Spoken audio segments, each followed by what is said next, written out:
Hello everybody, my name is Goose. No, not my actual name, it's just my nickname. I don't like to be exposed. But anyways, we're covering up the first time winners list, and who are we gonna start off with? Oh, Spencer Gallagher. He was in the middle of nowhere during that 2018 Talladega race. And as soon as it came up on the final restart, he just shot himself like a bonsai bullet bill from 6th to 1st, held on the entire pack, and pretty much just collected his first career win. Sadly, though, the celebration was short and for naught, as he would be suspended. Well, not well, yeah, suspended. Lose his dash for cash and playoff spot, and yeah, he'd miss all of that. And after that, he retired, stepped away from full-time driving, and is now owning GMS Racing, which is now right now combined with RPM, so they should be running well. Alright, next up on the list, Justin Haley, the lucky man himself. He is the definition of pure luck. But first win, it was pure skill. He had to be aggressive on that last restart, and boy did he turn into an aggressive one.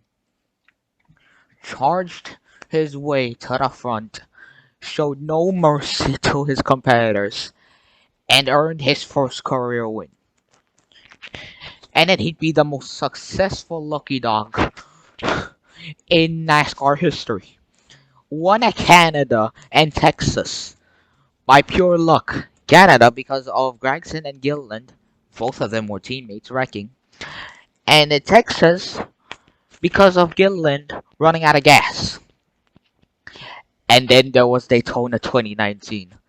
The heartbreaker for Kurt Busch, yet the satisfying joy for Justin Haley. And then there was Chase Elliott, Dig Nation's representative himself. Had suffered so much heartbreaks in 2016 and 17, but finally got redemption in 2018. At this, I think he was dominating at that race, but when it all came down to the last lap, he almost cost it. He almost lost it when he went wide. But luckily, Truex was out of gas. So yeah, and the coast was clear, and he can celebrate.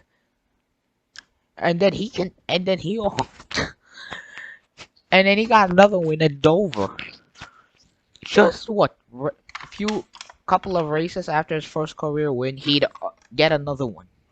And it was to move on to the next round, where he would supposedly have another shot at the championship, but sadly that failed. But he got the championship in 2020, so I guess it wasn't all for nothing. And then we got that Jones boy. Yeah, Eric Jones himself. If none of you didn't know he won a NASCAR Cup race, well, go back to 2018 and search 2018 Coke 0400. The race was marred by a couple of crashes Ricky Stenhouse made, but people would like to call him Ricky Spinhouse as of this day because of how much spin dates and crashes he caused. Hooked Brad Keselowski, and then hooked Kyle Busch. And then he had a little bit of oncoming karma. But moving those aside, we head down to the final restart where Jones was all the way at the back. Well, not at the back, but probably at the second row.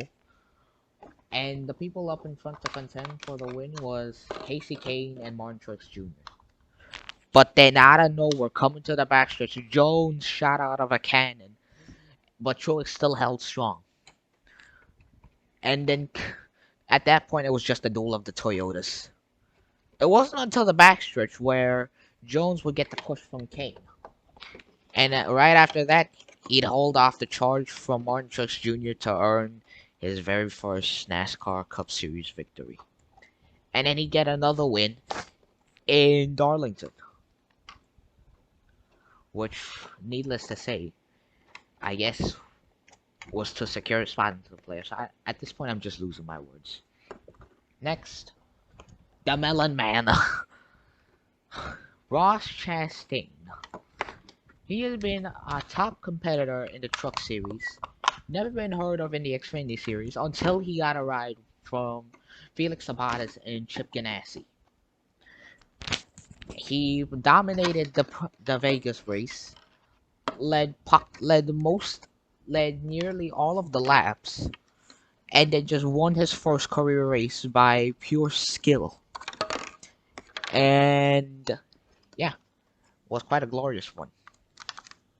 Another first time winner at 2018 was John Hunter Nemechek. The 2016 NASCAR Truck Series champion had never won any race above that. But as soon as 2018 came along, he was offered a ride with Felix Sabates and Chip Ganassi. Damn, most of the first time winners are coming from Chip Ganassi Racing. Anyways, it was the 2018 race at Kansas, and Nemechek had dominated the race. Well, I don't know if he dominated it. I wasn't active at 2018, okay? So don't judge. But yeah. And then coming to the last lap, he had a clear cushion over Daniel Hemrick, and pretty much just got his first career NASCAR Xfinity Series win. And then the last one on the list, Ace Briscoe. Yeah, he was I guess never heard of before, but as soon as he got his first career win in 2018, that is when he set his mark. At the inaugural 2018 Charlotte Roval race, it was pretty much just switch up pandemonium. And the one to survive it all was Chase Briscoe. Yeah, he was offered a ride by Stuart Haas, and I guess it was in his rookie season, I think. Because I think his car had yellow stripes, so it should be in his rookie season. Correct me if I'm wrong. And he earned his first career win. Broke the record that Jeff Gordon set, being the youngest driver to ever win in the midget sprint cars, I guess. I don't know, I don't spend a lot of time in dirt racing. And he even became a 2016 ARCA champion. Which pretty much I didn't know about his history until I watched the race itself. Well, the finish.